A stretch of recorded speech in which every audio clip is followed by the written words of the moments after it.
तो national institute of open schooling यानी कि राष्ट्रीय मुक्त विद्यालय शिक्षा संस्थान में अनेक प्रकार के पदों पर वैकेंसीज निकली है। आप देख सकते हैं, largest open schooling system in the world serving through more than 6000 study centres across the country. तो 6000 से ज़्यादा स्टडी सेंटर्स हैं।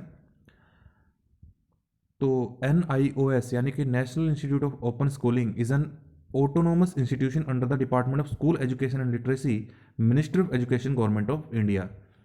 तो ऑटोनोमस इंस्टीट्यूशन यानी कि जितने भी फैसले हैं स्वयं लेती है ये संस्थान। The institute is committed to quality education through open and distance learning mode up to pre degree level. NIOS invites online application from eligible candidates from the for the following group A, B, C। तो तीनों ही group के लिए अनेक प्रकार के पदों पर vacancies निकली है। गस्टेड भी है और नॉन गस्टेड भी है, और ऑनलाइन आपको आवेदन करते हैं। तो जल्दी से एक बार देख लेते हैं कौन कौन सी वैकेंसीज निकली है। ग्रुप ए की गस्टेड पोस्ट है ये सारी।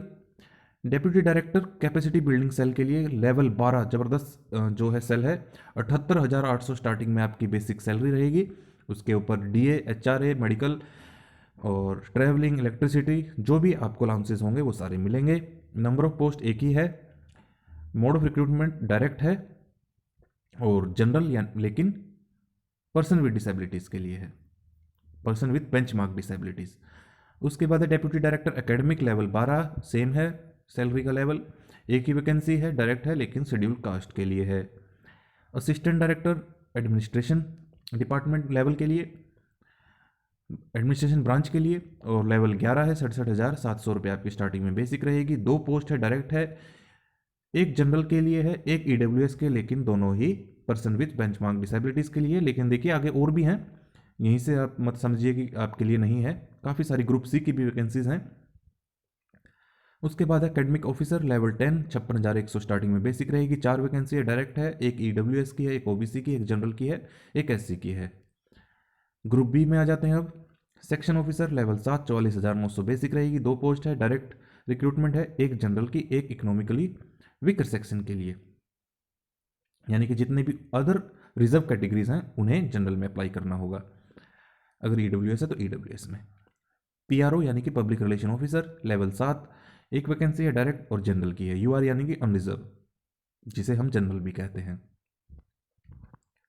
EDP supervisor level 6, 35,400। ये सारे आपको पता है लेवल होते हैं सैलरी के। 35,400 बेसिक रहेगी। 21 वैकेंसीज हैं इसकी, अब तक की सबसे ज़्यादा है जितनी भी अभी तक हमने देखी है। डायरेक्ट 7 जनरल की, EWS की 5, OBC की 6, SC की 2, ST की 1।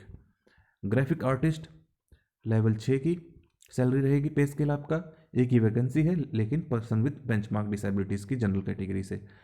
JEE की यानी कि जूनियर इंजीनियर इलेक्ट्रिकल लेवल 6, 35,400, एक ही वैकेंसी है, जनरल की है। किसी भी रिजर्व कैटेगरी से हो आप तो आप जनरल में अप्लाई कर सकते हैं, किसी भी राज्य से हों। अब आ गई है ग्रुप C की वैकेंसीज। असिस्टेंट की लेवल 4, 25,500 बेसिक रहेगी। 4 वैकेंसी है, डायरेक्ट रिक्रूटमेंट है। 3 जनरल की, एक EWS की। उसके बाद स्टेनो की लेवल 4, 3 वैकेंसीज हैं, एक ST की, एक जनरल की, एक OBC की।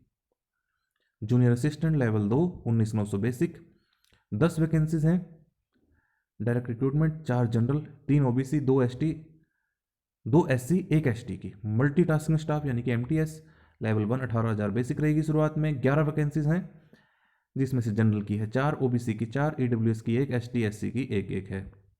नीचे यहाँ पर दिए हैं, आप इनको एक बार पढ़ लें। एक बार फिर भी मैं इसको पढ़ लेता हूँ। Candidates who were shortlisted for the post of JEE electrical vide notice dated 9 November 2022 need not to apply again. तो जो पहले जिन्होंने शॉर्ट लिस्ट हुए थे उन्हें दोबारा से अप्लाई करने की आवश्यकता नहीं है। कौन सी पोस्ट के लिए? JEE इलेक्ट्रिकल के लिए।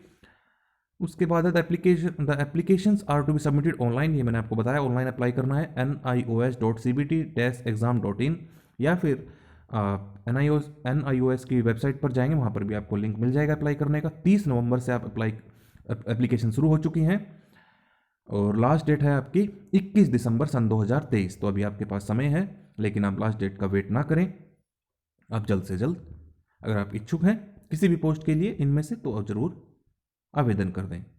जनरल इंस्ट्रक्शंस की बात करें तो ऑनलाइन आवेदन करने हैं, ऑनलाइन ही आवेदन करने हैं। किसी भी प्रकार का और कोई मोड से आपसे एप्लीकेशन एक्सेप्ट नहीं की जाएगी। एप्लीकेशन फ़ीस की बात कर लें तो ग्रुप ए की जनरल और ओबीसी की 1500 रुपये, ग्रुप बी और सी जनरल और ओबीसी की 1200 रुपये, ग्रुप ए की SC ST EWS यानी कि रिजर्व कैटेगरी के 750, लेकिन ग्रुप ए में अगर आप ओबीसी हैं तो 1500, ग्रुप बी SC ST 750, ऐसे ही आप आगे देख लीजिए। 50 rupees will be charge as online processing fee other than application fee for each online transaction. तो ये जो जितनी भी फीस है इसके अतिरिक्त जब आप ऑनलाइन पेमेंट करेंगे तो 50 रुपये आपसे और चार्ज किए जाएंगे ट्रांजेक्शन फीस के रूप में।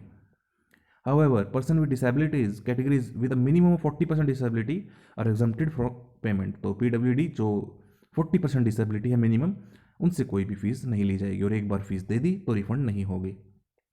Candidates may apply for more than one post, but NIOS may hold the written test, skill test of two or more different posts on the same day, and candidates shall have to opt to take the written test, skill test of any one post only।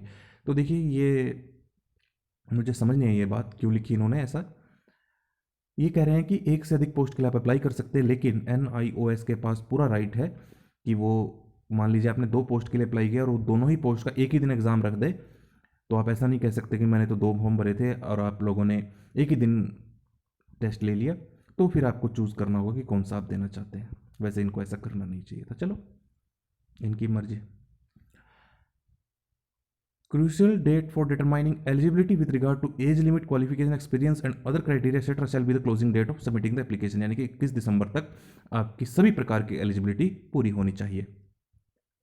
NIOS reserves the right to alter, insert any correction additions to in the advertisement। तो किसी भी प्रकार का change NIOS कर सकती है, तो आप रेगुलरली वेबसाइट को विजिट करते रहें। एज रिलैक्सेशन की बात करें तो शेड्यूल कास्ट और शेड्यूल ट्राइब को 5 साल का, OBC नॉन क्रीमी लेयर को 3 साल, candidate with 3 years continuous service in central government provided the post are in the same or allied cadres.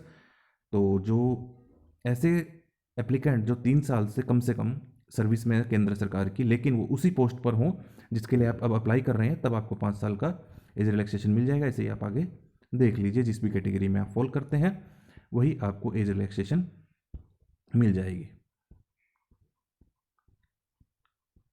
ये सारे रिजर्वेशन के ऊपर बातें लिखी गई हैं, अगर आप पढ़ना चाहें तो आप पढ़ लीजिएगा। मैं आपको इसमें मेन बातें बताता हूँ। अब आ जाती है बहुत ही मेन बात, मोड ऑफ सिलेक्शन। सिलेक्शन कैसे होगी आपकी? Candidates will be shortlisted on the basis of their performance in written examination. देखिए आपको कंप्यूटर बेस्ड टेस्ट हो सकता है, होगा, and interview put together for the post which are in level 7 of the CPC and above, that is up to level 12। तो देखिए written exam होगा और इंटरव्यू भी होगा उन पोस्ट का जिसका लेवल 7 है पे स्केल या फिर उससे अधिक है। Final merit list will be drawn by giving separate weightage of 80% and 20% to marks obtained by the candidate in written examination and interview put together। तो 80% वेटेज रिटन एग्जामिनेशन को दी जाएगी जितने भी टोटल में से, और 20% इंटरव्यू। इस प्रकार से आपके 100% मार्क्स हो गए, उसमें से आपकी मेरिट लिस्ट तैयार की जाएगी। For interview candidates will be called on the basis of their performance in the written test in the ratio of 1:5। एक पोस्ट के लिए 5 गुना कैंडिडेट बुलाए जाएंगे रिटन एग्जामिनेशन के आधार पर, किसमें? इंटरव्यू में। For post which is level 6 and level 1 of CPC यानी जो आपका पे स्केल है। Selection to the post will be done on the basis of the performance of the candidate in the written examination CBT only. तो level 6 और level 1 के जितने भी पे स्केल हैं उन सब का केवल रिटन एग्जाम होगा, कोई भी इंटरव्यू नहीं होगा। तो बहुत अच्छी बात है, इंटरव्यू से आप बच जाएंगे। For the post which are in level 2 and 4 उसका क्या होगा? Candidates shortlisted on the basis of written examination will be called for skill test.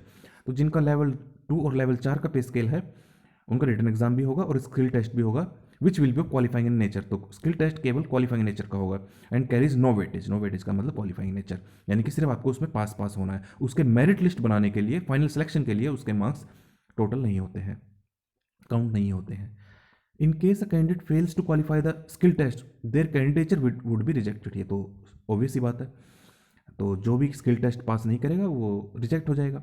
For skill test candidate will be called in the ratio of 1:10। तो एक post के लिए 10 गुना candidate बुलाए जाएंगे skill test के लिए on the basis of their performance in written examination. The decision of the NIOS about the mode of selection to these notified post and eligibility condition of the application for interview shall be final and binding। तो किसी भी प्रकार का, चाहे वो examination mode हो, criteria हो, कुछ भी हो, NIOS कभी भी बदलाव कर सकती है। इस संबंध में किसी भी प्रकार की आपकी क्वेरी को एंटरटेन नहीं किया जाएगा. No correspondence will be entertained in this regard. However the mode of selection whichever so for all the notified post will be the sole description of NIOS and may be change. तो वही बात है, कुछ भी decision NIOS ले सकती है. Minimum qualifying marks की बात करें, रिटन एग्जामिनेशन में 50% रहेगी जनरल कैटेगरी के लिए, 45% रहेगी EWS के लिए और OBC के लिए, और 40% बाकी सभी रिजर्व कैटेगरी के लिए, SC ST person with benchmark disabilities के लिए. और minimum qualifying marks for ex serviceman के लिए कितनी रहेगी? 40% for the post which are reserve for ex serviceman. There shall be negative marking to the tune of 1/4 marks allocated per question. However no marks will be deducted for unattempted question. तो इस बात का खास तौर पर ध्यान रखें कि नेगेटिव मार्किंग रखी गई है. अगर आप गलत उत्तर देते हैं तो 1/4 मार्क्स आपके काट लिए जाएंगे. अगर आप छोड़ देते हैं, कोई भी आंसर नहीं देते हैं, तो फिर आपकी कोई नेगेटिव मार्किंग नहीं होगी. In case of tie between 2 और मोर कैंडिडेट, तब क्या होगा? मान लीजिए रिटन टेस्ट में 2 कैंडिडेट्स के बराबर समान अंक आ जाएं, फिर क्या होगा? Then candidate senior in age as per date of birth will be given preference if date of birth also happens to be same. तो अगर मार्क्स सेम है तो डेट ऑफ बर्थ यानी कि जो भी सीनियर है उसे प्राथमिकता दी जाएगी दो जॉब देने में. यदि मान लीजिए ऐसा होता है कि मार्क्स भी सेम है, उसके बाद डेट ऑफ बर्थ भी सेम निकल आती, ऐसे इत्तेफाक हो जाए, फिर क्या होगा? फिर ये होगा then percentage of marks secured by the candidate in the qualifying exam prescribed education qualification for the post for the post will be taken into account. तो जो भी इन्होंने क्वालिफिकेशन कही है पोस्ट के लिए, उसमें जितने ज़्यादा मार्क्स होंगे, मान लीजिए अगर मैं जेई की बात करूं, अगर इन्होंने बीटेक मांग रखी है तो बीटेक में जिसके ज़्यादा मार्क्स होंगे उसको प्राथमिकता दी जाएगी. ये मैंने एक एग्जांपल दिया. स्पेशल इंस्ट्रक्शंस क्या है? The following document shall be uploaded while filling online application. तो जब आप आवेदन करेंगे वहाँ आपको दिखी जाएंगी जितनी भी आपकी एजुकेशन क्वालिफिकेशन है, एक्सपीरियंस है, डेट ऑफ बर्थ का प्रूफ है, वो सारे आपके पास होने चाहिए, तभी आप अप्लाई कर पाएंगे. यहाँ पर है annexure 1 undertaking to be given by the ex serviceman. ये आपको अंडरटेकिंग देनी है एक्स सर्विसमैन का अगर आप रिजर्वेशन चाहते हैं. उसके बाद आप applying for appointment to post under the government of India, form of certificate to be produce by OBC के लिए ये है, ये SC ST के लिए है.